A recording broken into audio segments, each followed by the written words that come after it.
Hola, bienvenidos a la práctica número 8 del curso de Biología General Laboratorio. En este caso vamos a ver a los organismos del reino Plantae. Si queremos ver un poco a estos organismos, vamos a ver algunas características, ¿no? En este caso, los organismos del reino Plantae se caracterizan por tener células eucariotas. Muchas de ellas son pluricelulares y por lo general habitan lugares terrestres, pero hemos visto en la clase anterior que existen excepciones como el caso de las algas que viven en medios acuáticos.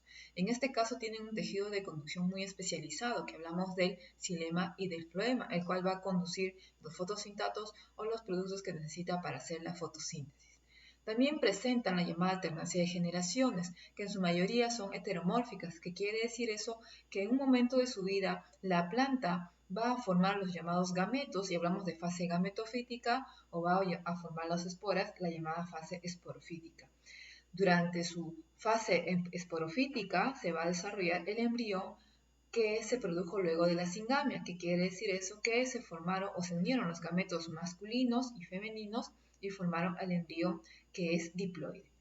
También reciben el nombre de embriofitas justamente porque forman un embrión pluricelular, en este caso después de la fecundación o singamia. Dentro de este reino vamos a ver en este caso tres divisiones en las cuales sus características suelen ser muy primitivas comparadas con las que vamos a ver en la segunda parte de esta práctica. También podemos clasificarlos como plantas avasculares en el caso de la división briófita o plantas vasculares ya a partir de la esfenofita, pteridofita y en la siguiente clase que vamos a ver las gimnospermas y angiospermas. Vamos a ver algunas características de la primera división llamada división briófita. En este caso, una planta llamada división o las características de una división briófita son aquellas plantas muy primitivas que en este caso habitan lugares terrestres, pero aún con una película de agua para poder sobrevivir. Quiere decir que tiene que habitar lugares húmedos. En este caso se caracterizan también por no tener órganos verdaderos, que quiere decir eso que su raíz, su tallo y su hoja no son propiamente dicho estos órganos que conocemos, sino son parecidos a una raíz rizoide, parecido a un tallo caulidio y parecido a una hoja filidio. Estas estructuras van a formar el llamado gametos en la parte final, ya sea un gameto femenino, arquegonio, o gameto masculino, anterozoide, y por eso le llamamos el estadio o fase gametofítico. Mientras que la parte superior, que es dependiente del gametofito, va a formar una estructura, una vez que se han unido los gametos, se da la singamia, produce la seta y una cápsula que está envuelta por una membrana que se llama calintra. Dentro de la cápsula nosotros vamos a encontrar las esporas y este estadio se llama, o esta fase se llama esporofito, que es diploide, mientras que el gametofito es haploide. En el ciclo de la vida vamos a encontrar que las briófitas se caracterizan por tener un gametofito dominante. ¿Qué quiere decir eso? Que en su tiempo de vida va a estar en este estadio mayores días que en el estado esporofítico, que dura poco tiempo. Otro tipo o otra división que vamos a encontrar dentro de del reino Plantae es la llamada división esfenofita. Y aquí encontramos un ejemplo, el llamado cola de caballo o equiseto. En este caso, las plantas sí van a tener un tejido de conducción propiamente dicho como el tejido de xilema y floema, y ya tenemos en este caso órganos verdaderos como una raíz, tallo y hojas.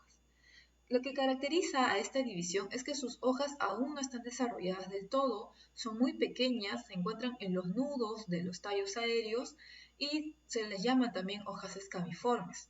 No son hojas fotosintéticas propiamente dicho, la que va a hacer la fotosíntesis es el tallo. En este caso observamos las características de la planta, tiene una raíz, en este caso adventicia porque se desarrolla después del desarrollo del gametofito, tiene un rizoma o tallo subterráneo y tiene tallos aéreos que en algunos casos se ramifican como estamos observando aquí. Y en estas ramificaciones, si bien no se aprecia en la imagen, pero podemos definir, ¿no?, que en estos nudos se encuentran hojas escamiformes también más pequeñas. También podemos observar que existe un tallo que no va a formar los llamados conos, es un tallo también llamado vegetativo, pero existe un tallo que sí forma los conos o también llamados estróbilos. Y en el caso de la división pteridofita, vamos a ver en este caso como ejemplo los llamados helechos, ¿no? Los helechos comunes que en este caso también podemos ver que tienen órganos verdaderos, una raíz, un tallo, un rizoma subterráneo y en este caso tallos aéreos y sus hojas que van a aportar en este caso los soros y bueno, en este caso como todavía no es una hoja propiamente dicho, se llama frondas. En este caso los soros que se encuentran en el en vez de las frondas van a aportar ahí los llamados esporas o esporangios, ¿no? Entonces, este es el caso de la división pteridofita. Vamos a entrar en detalle a ver a la primera división llamada esfenofita y ver algunas características que tiene estas. La división esfenofita que le comentaba, ¿no? Que estamos ahí viendo a una Equisetum, en este caso el ejemplo de Equisetum arvense. Vemos aquí en este caso un tallo, la cual vemos sus nudos y acá vemos al detalle las hojas llamadas escamiformes, que como les mencionaba, no tienen propiamente dicho la función de hacer fotosíntesis, no tienen los cloroplastos, ¿no? Lo que va a hacer en este caso la fotosíntesis y que tiene los cloroplastos va a ser el tallo. Esta estructura les mencionaba que en algunos casos una estructura, uno de los tallos no tiene cono, le dicen tallo vegetativo, pero el que tiene tallo, cono mejor dicho, o tallo en este caso fértil, porta una estructura que se llama conos, ¿no? Acá también vemos la imagen de los conos. Estos conos que vemos acá al detalle, el cono de Equisetum, ¿no? Se caracteriza por tener unas unidades que se llaman esporangióforos. Acá tenemos la imagen justamente de un esporangióforo.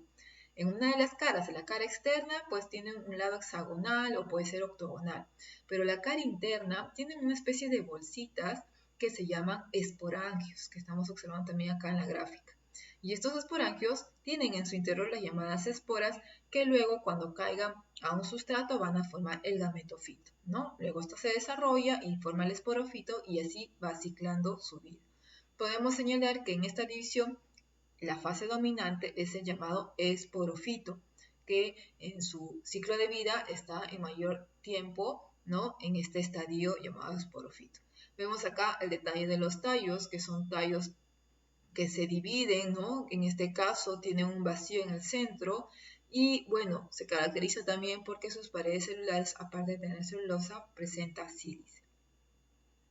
En el caso de la división pteridofita, donde estaba el helecho, pues podemos identificar, decíamos, que en el en vez de las frondas, unas especies o estructuras llamados soros. Estos soros guardan unas bolsitas que se llaman esporangios y dentro de ellos las esporas, ¿no? Acá tenemos en la imagen una característica particular de los helechos o la división pteridofita, es este enrollamiento de las ramitas que se llama vernación circinada, este rizoma que es subterráneo, ¿no?